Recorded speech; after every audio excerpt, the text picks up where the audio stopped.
एक धर्म में हूँ, एक धर्म से मैं दूसरे धर्म में जा रहा हूँ जो आज़ादी मुझे भारत का संविधान देता है, जो कानून की किताब में बहुत सारी आज़ादियाँ दे रही हैं। ऐसे टेरिटरीज हैं जहाँ जब आप एक्चुअली पैर रखते हैं तब पता चलता है कि आपके नीचे से कुछ फूट गया है, बम फट गया है। वरना वॉल्यूम 17 22 प्रतिज्ञाएं उसमें है, इंग्लिश में भारत सरकार ने छापी है, सोशल जस्टिस मिनिस्ट्री ने छापी है, महाराष्ट्र गवर्नमेंट ने छापी है। जो आपको जो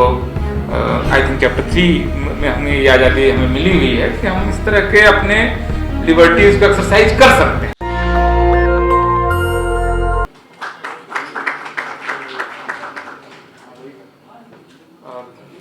जय Bhim friends, thank you so much for inviting me for this important discussion, and this is important for so many reasons, not only because Rajendra Gautam ji was forced to do what we never thought that he will do, or whatever you might have so many questions in your mind that why this happened, but I think that this event also underlines that our democracy hasn't evolved in a way it should have been, and there are some uncharted territories, some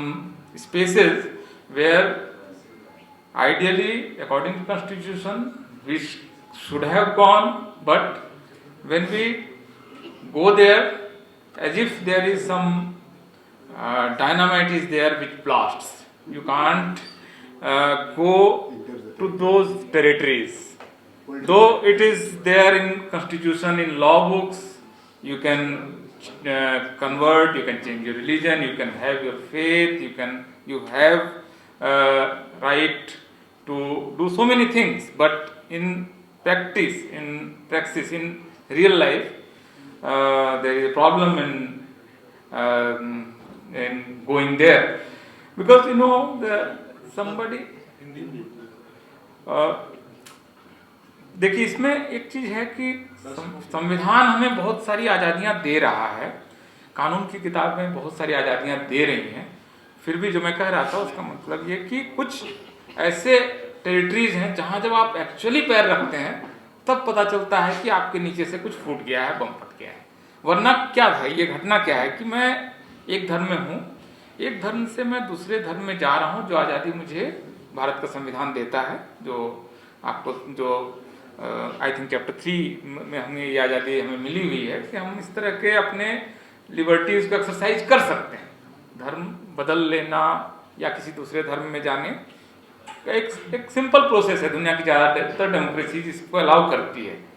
तो आप जब एक धर्म से दूसरे धर्म में जाते हैं तो पिछले धर्म की बातों को नहीं मानते हैं और एक नए धर्म को मानते हैं जो आपको अच्छा लगता है, ये आपकी चॉइस है, जिसका जो इस टॉपिक में है। तो बाबा साहब जिस समय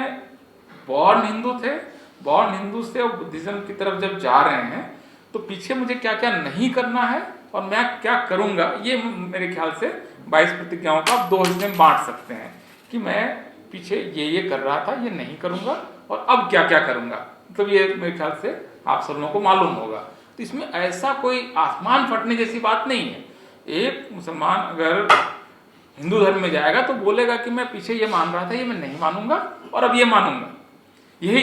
कन्वर्सन का मतलब ही यही है कि मैं एक किसी खास प्रैक्टिस में हूँ और उस प्रैक्टिस को नहीं करूंगा। खास करके शेड्यूल कास्ट के लोगों के लिए तो बहुत नेचुरल है कि जिस धर्म ने उन्हें इतनी ज़्यादा पीड़ा दी, इतनी तकलीफें दी, जिसकी कि आप विश्व इतिहास में कोई तुलना नहीं है, वहाँ से निकलकर अगर कोई लिबरेट होता है, मुक्ति के रास्ते पर चलता है, तो इसको लेकर बहुत ज़्यादा एजिटेटेड होने की ज़रूरत नहीं है। लेकिन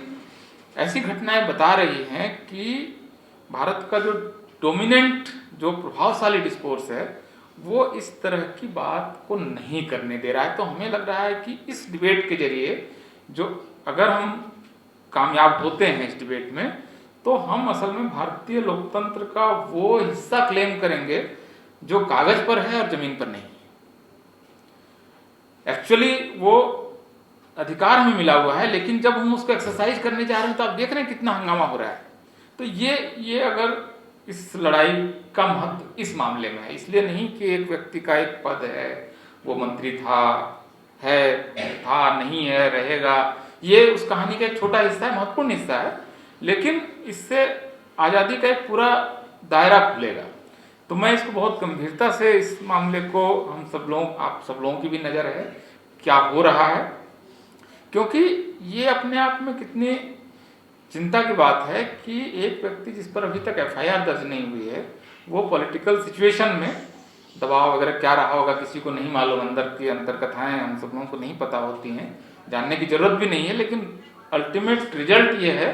कि उनको मंत्री नहीं रहने की स्थिति आई। तो आप सिर्फ 22 प्रतिज्ञाएं जो भारत सरकार छापते, भंते जी ने बहुत सही बताया, वॉल्यूम 17 22 प्रतिज्ञाएं उसमें है, इंग्लिश में भारत सरकार ने छापी है, सोशल जस्टिस मिनिस्ट्री ने छापी है, महाराष्ट्र गवर्नमेंट ने छापी है। हिंदी में वॉल्यूम 40 में पूरी की पूरी 22 प्रतिज्ञाएं लिखी हुई हैं जो भारत सरकार के सोशल जस्टिस मिनिस्ट्री ने छापी हैं। उसको केंद्रीय मंत्री थावरचंद गहलोत जो थे उन्होंने उसकी भूमिका लिखी है, उसको भारत सरकार रिलीज करती है, लाखों की संख्या में छापती है और बेचती है। उन 22 प्रतिज्ञाओं को बोलना राजनीति की दुनिया में या व्यवहारिक दुनिया में एक अपराध की तरह देखा गया, ये अपने आप में चिंता का विषय है। और मुझे लगता है कि इसको लेकर खास करके जो यहाँ का प्रभावशाली धर्म और उससे जुड़ा हुआ जो पॉलिटिकल स्ट्रक्चर वो इसको अभी अलाउ नहीं कर रहा है। तो हम लोग अगर इस लड़ाई में थोड़ा सा भी आगे बढ़ते हैं तो ये लाखों लोगों की ज़िंदगी पर एक्चुअली इम्पैक्ट करेगा। और ख़ास करके अगर आप देखें कि उस घटना के बाद पूरे देश में इस समय 22 प्रतिज्ञाओं को पढ़ने की बाढ़ आ गई, मतलब उसको कविताएं बन रही हैं, उस पर लोग उसको गा रहे हैं, मतलब 10-10 हज़ार की भीड़ में वो 22 प्रतिज्ञाएं बोली जा रही हैं। ये मतलब कम से कम 25 साल से तो मैं भी ऑब्जर्वेशंस कर रहा हूँ कि देश दुनिया में क्या हो रहा है, ये पहली बार हुआ है। बहुत मुझे लगता है कि 1956 के बाद, बाबा साहब के कन्वर्सन के बाद, और ये एक दूसरा मौका है जब फिर से 22 प्रतिज्ञाओं को लेकर, नवयान बुद्धिज्म को लेकर या बुद्धिज्म को लेकर एक नए ढंग का एक खुद को बताना, मतलब क्योंकि आप बुद्धिज्म में जाते हैं तो कोई न रिजर्वेशन वगैरह पे कोई इम्पैक्ट तो हो नहीं रहा है, फिर भी लोग उसको नहीं बता रहे थे, अब वो बताना शुरू हो रहा है। तो मुझे लगता है कि इम्पॉर्टेंट है। और मुझे नहीं मालूम कि राजनीति में अगला कदम कौन क्या लेगा, उसमें हम सलाह देने के लिए भी सक्षम नहीं, क्योंकि राजनेता इस मामले में बहुत सबसे सही अपने लिए सोच पाते हैं। लेकिन हमारी पूरी तरह से मंगल कामनाएं रहेंगी। अभी तक में राजेंद्र गौतम जी ने जितना कर दिया वही अपने आप में इतना भारी है, इतना बड़ा इतिहास है कि इसके बाद अगर वो कुछ भी ना करें तो भी मुझे लगता है कि उन्होंने एक ऐतिहासिक काम कर दिया है। बहुत बहुत मंगल कामनाएं। Thank you. नेशनल दस्तक की आपसे गुजारिश है कि अगर इसको बचाना चाहते हैं तो नेशनल दस्तक को सब्सक्राइब करने के लिए रेड कलर के सब्सक्राइब बटन को दबाएं, फिर बेल आइकन की घंटी दबाएं। नेशनल दस्तक को बचाने के लिए बहुत जरूरी है कि हर खबर को शेयर करें, लाइक करें, कमेंट जरूर करें।